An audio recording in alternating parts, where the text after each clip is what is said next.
fresh off the auction block, I got me an Audi RS6. Hey, how's it going? Do-it-yourselfers. You heard that right. I got me a C5 Audi RS6 at an auction. Now, I'm gonna tell you later in the video what I paid for it and what are my plans for this car.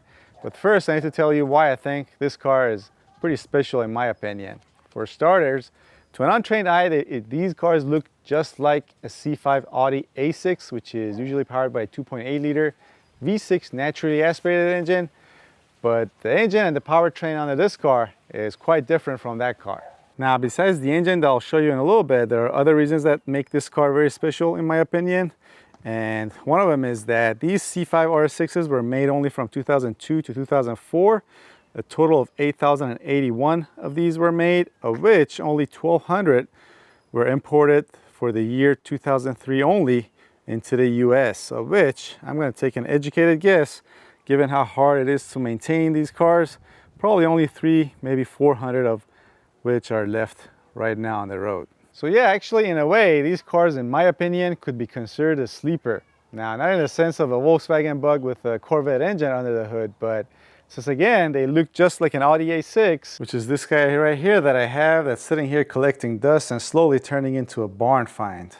Minus a few small subtle changes that I'll go over later on in this video, no one's gonna expect them to have the speed and the torque and the acceleration that they have. And they produce the power they do because they're equipped with a 4.2 liter dual overhead cam 40 valve V8 bi-turbo engine. Yeah, that's right, you get a turbo on each bank on this engine, and it's amazing how they managed to fit this 4.2 liter engine with the two turbos in this small engine compartment. I don't know if this camera is doing this justice, but this engine compartment is at max size of an engine compartment of a Toyota Camry. And as far as specifics, this engine produces 444 horsepower at 5,700 RPMs and 413 pound-feet of torque at 1,950 RPMs. And as far as transmissions go, it's equipped with a 5-speed Tiptronic automatic transmission.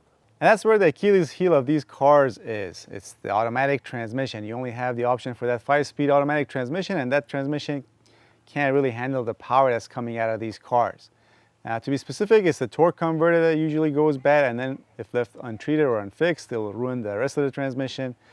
Now, some people, to remedy that, they replace the torque converter with a beefier rebuilt torque converter, or they swap out a 6-speed manual transmission from the B5 S4 or from a C5 Audi A6 that, if you're lucky enough, you can find with the 2.7 liter V6 bi-turbo engine that comes with a manual transmission. And before you ask, no, that's not what I'm planning to do with this car. This is a project on its own. I've just been too busy, especially in the last few months, building a garage to work on this. Stay tuned for the garage build video as well. So yeah, basically people swap in that manual transmission because it can handle way more power than the automatic transmission that comes with these cars. Now, that manual transmission is actually not without its own, I would say, minor-ish problems because it still requires you to remove that transmission and rebuild some parts of it, but we won't get into too much detail as far as that goes.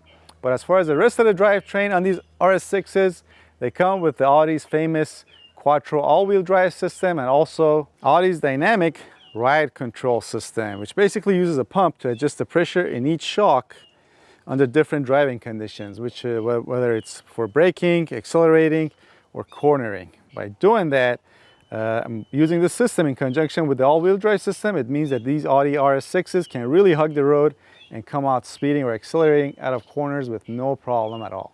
All right, now as far as the subtle differences between the RS6 and the Audi A6. So to begin with, and for starters, the RS6 has the RS6 logo up front and of course on the trunk as well. Besides that, the RS6 has bigger wheels, but more noticeable than that even, I would say it's the wheel arches. As you can see, these arches, or this arch, is sticking out quite a bit when you compare it to the wheel arch on the Audi A6.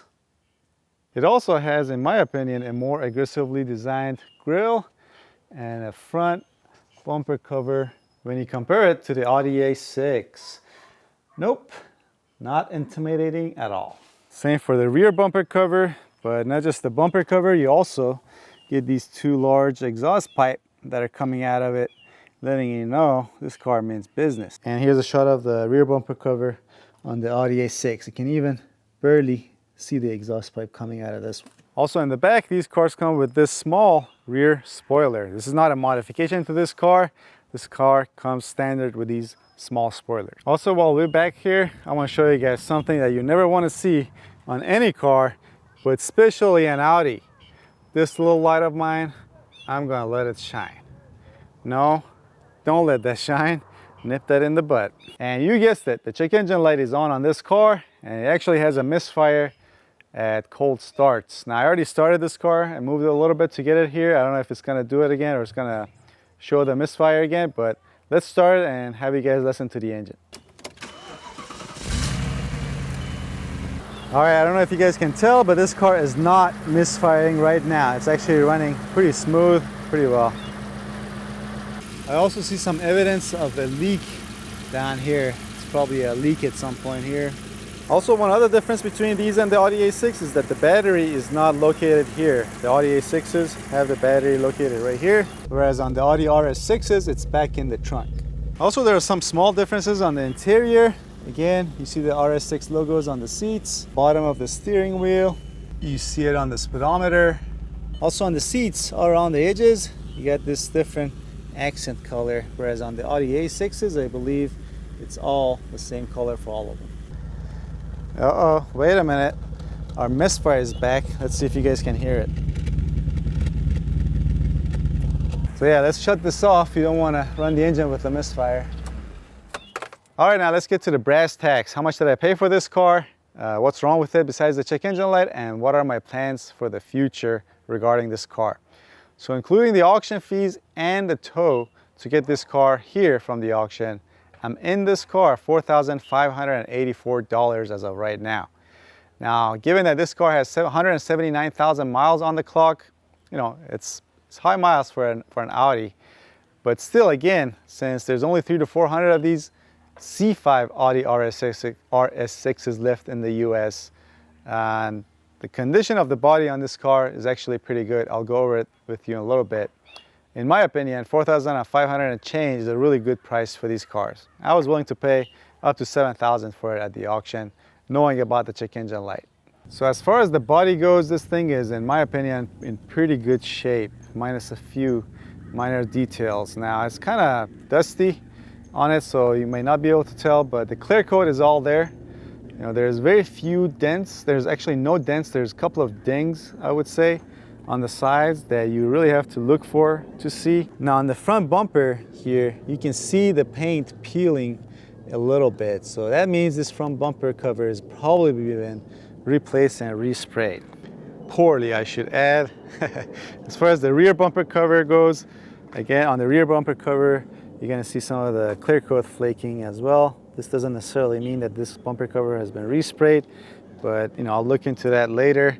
But all the body lines line up. Besides those two areas, there's no other areas where the paint is chipping or flaking. So I'm very happy to see that. This thing with a wash and some wax on it will look really, really good, even with the bumper covers. All right, now as far as what's wrong with it, well, it does have that check engine light and the intermittent misfire. Now that misfire being intermittent, usually it's safe to assume that it's probably not an internal engine problem, and it's something else that's causing that. But even if it was an internal engine problem, I would have probably still bought this car for the right price. But besides that, I've actually driven this car for 5 to 10 minutes around the block. The transmission, you would be happy to hear, or I should say I'll be happy to hear, shifts smoothly through all the gears, downshifts and upshifts right, doesn't clunk or kick into gear.